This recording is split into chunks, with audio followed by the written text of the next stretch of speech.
Hello everyone, welcome to Om Nishi world. तो आज बहुत सुंदर गुड मॉर्निंग हुई है हमारी। एक्चुअली हमने रात को एक जगह होटल ले लिया था और वो होटल कुछ ख़ास नहीं था, तो हमने वहाँ ब्रेकफास्ट भी नहीं किया। सुबह ही हम लोग निकल के हम लोगों ने यहाँ पे एक रास्ते में, जयपुर के रास्ते में हमने ब्रेकफास्ट किया। बारिश हो रही है, बारिश का मज़ा लेते हुए हम जयपुर की तरफ निकल गए। और मैं एक चीज़ बताना चाहूँगी, पूरे राजस्थान के अंदर हाईवे पे जगह जगह गायें खड़ी रहती है। लोग, जो आसपास के लोग होते हैं, वहाँ गायें छोड़ देते हैं, जो सेफ्टी के लिए बिल्कुल भी सही नहीं है। प्लीज़ वहाँ की गवर्नमेंट कुछ ध्यान दे इस चीज़ पे। और ऑलमोस्ट हम, देखिए, हम जयपुर पहुँच गए हैं। तो देखते हैं जयपुर में हम क्या क्या मिलता है देखने के लिए।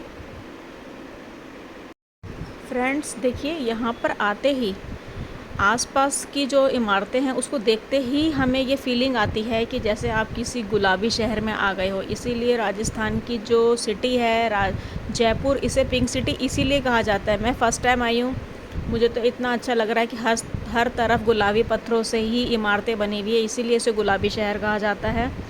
और सिटी में आने के बाद थोड़ा फीलिंग आई कि हाँ, वाकई में आप किसी सिटी में आए हो। तो ये आ गया है हमारा हवा महल, जो एक राजसी महल कहा जाता है, जिसे सन 1799 में महाराजा सवाई प्रताप सिंह ने बनवाया। और इसे राजमुकुट की तरह देखा जाता है। और आप देखते हैं कितना सुंदर है। और रात में इसमें लाइटिंग होती है। हमारे पास रात का समय नहीं था, तो हम लोगों ने दिन में ही आसपास फ़ोटो खिंचवाई और अपनी यादें लेके हम आगे की तरफ निकल गए। कुछ शॉपिंग करी हमने यहाँ पे। बिल्कुल, अगर आप कभी आते हैं तो आप यहाँ पे शॉप पर आ सकते हैं। यहाँ पे काफ़ी रिजनेबल रेट पे सामान मिल जाता है। अभी इन लोगों ने नई शॉप खोली यहाँ पे, बिल्कुल जो हवा महल है उसके सामने ही यहाँ पे शॉप है। हमने कुछ सामान लिया और उसके बाद फिर हम ने यहाँ से थोड़ी, देखिए आप, जो पंजाबी जूती है, मोचड़ी जो अब राजस्थान की कहते हैं, इस तरीके से लेके सामान हम यहाँ पे थोड़ा रुक के और हम निकल गए अब आगे के लिए। तो आगे की जर्नी में बताती हूँ आपको। जब से ये आया ना, बहुत गंदगी मच गई है।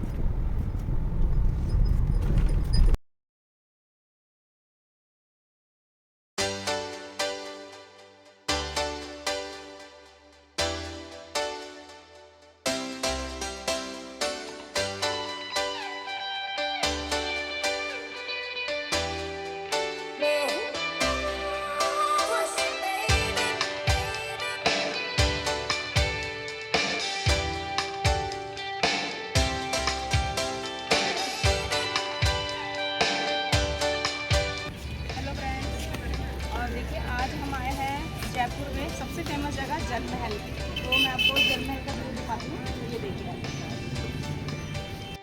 इस महल का निर्माण सन 1699 में राजा मान सिंह द्वारा कराया गया, जो जल महल है।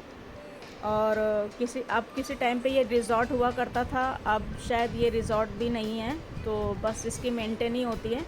और देखिए कितना सुंदर है, कितना ब्यूटीफुल है।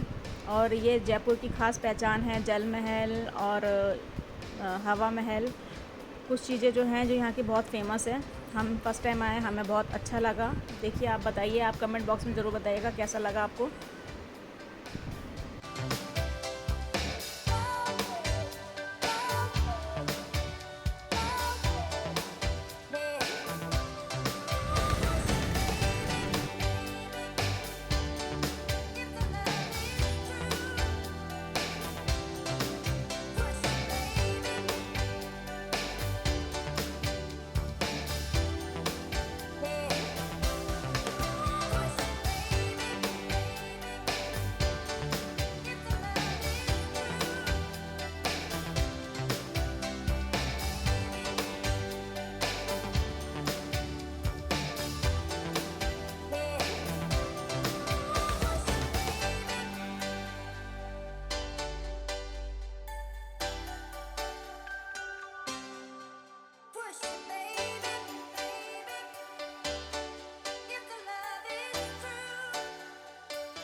फ्रेंड्स, हम आ गए हैं आमिर का किला और आपको एक इन्फॉर्मेशन देना चाहती हूँ। आप जयपुर अगर आते हैं, आमिर का किला घूमने आते हैं, तो प्लीज़ आप यहाँ आसपास जो पार्किंग बनी हुई है वहाँ मत पार्क करिएगा। अगर आप अपनी गाड़ी में आते हैं तो ऊपर पार्किंग है, आप सीधा ऊपर ही जाइएगा, नहीं तो फिर चलने में बहुत ज़्यादा प्रॉब्लम होगी। तो हम सीधा ऊपर आमिर के किले पे जो पार्किंग है हम वहीं जा रहे हैं। और जैसे जैसे हम लोग ऊपर जाएंगे, जो भी इन्फॉर्मेशन मैंने कलेक्ट की है वो मैं आपसे शेयर करती रहूँगी।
तो आइए फ्रेंड्स, मैं आपको कुछ आमिर के किले की कुछ जानकारी देती हूँ। तो ये जयपुर के करीब 11 किलोमीटर की दूरी पर अमरावली पहाड़ियों की चोटी पर स्थित आमिर का किला राजस्थान के महत्वपूर्ण एवं सबसे विशाल किलों में से एक है। यह किला अपनी अनूठी वास्तुशैली एवं शानदार संरचना के लिए मशहूर है। ये राजस्थान के प्रमुख पर्यटन स्थलों में से एक है।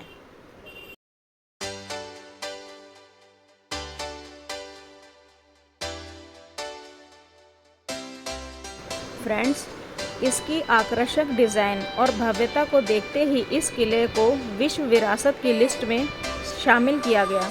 राजस्थान के प्रमुख आकर्षणों में से एक आमिर का किले का निर्माण राजा मानसिंह द्वारा किया गया था। हिंदू राजपूताना वास्तुशैली से बना हुआ ये अनूठा किला इतिहास एवं भव्य स्थापना कला का नायाब नमूना है। आप देख सकते हैं कितना भव्य बना हुआ है, कितना सुंदर। और वैसे तो ये किला अंदर से और भी बहुत ज़्यादा बड़ा है और इसमें छोटी छोटी कहानियाँ इससे आधारित है। बट हमारे पास इतना समय नहीं था, तो हम जितना अभी इसको 2 घंटे और लगता देखने में, तो हमारे पास इतना समय नहीं था क्योंकि हमें दिल्ली के लिए निकलना था। तो कुछ अपनी यादों को समेटते हुए हम उम्मीद करेंगे कि हम दोबारा आए और इस किले को पूरा एक्सप्लोर करें, ताकि मैं वीडियो बना के आपको और ज़्यादा जानकारी दूँ। रास्ते में ये एक अंकल जी, एक श्रीमान जी हमें मिले थे, जो बिल्कुल बढ़िया ठंडी ठंडी छाछ पिला रहे थे। हमने इनसे छाछ पी।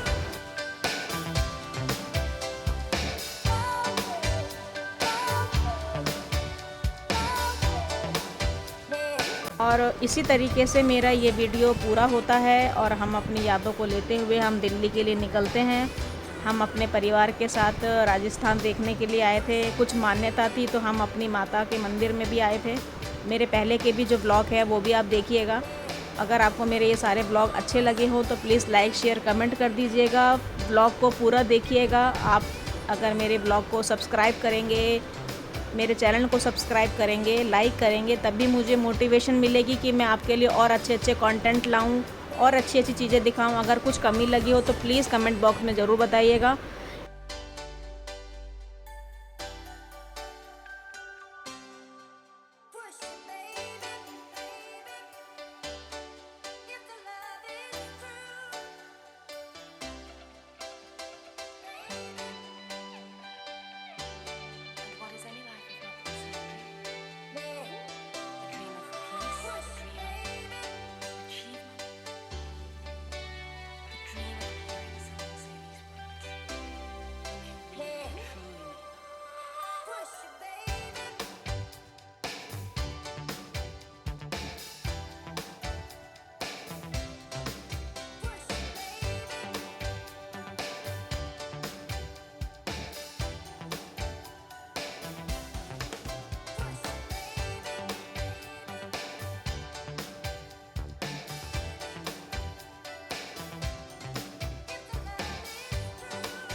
तो गाइस फाइनली हम दिल्ली आ गए हैं। हम रात को 9 साढ़े 9 बजे दिल्ली आ गए थे। रात को खाना खाने का हमारा किसी का भी मन नहीं किया था, तो हमने सोचा घर जाके ही कुछ लाइट खाएंगे। और अब हम अपने घर की तरफ जा रहे हैं फ्रेंड्स। तो आपको मेरे सारे ब्लॉग कैसे लगे? दिल्ली टू अजमेर, अजमेर टू पुष्कर, पुष्कर से फिर हम जोधपुर गए, जोधपुर से हम जयपुर आए और जयपुर से हम दिल्ली आए। अगर आपको, आई होप आपको मेरे ये सारे ब्लॉग अच्छे लगे होंगे। आप मेरे सारे ब्लॉग देखिएगा। आपको कोई कमी लगती है तो मुझे ज़रूर बताइएगा, ताकि मैं आपके लिए अच्छे अच्छे कंटेंट ला सकूं। गाइस, आपको मेरे ब्लॉग अच्छे लगे हों तो लाइक, शेयर, सब्सक्राइब कर दीजिएगा। Please press the bell icon and thank you for watching. Bye bye, take care.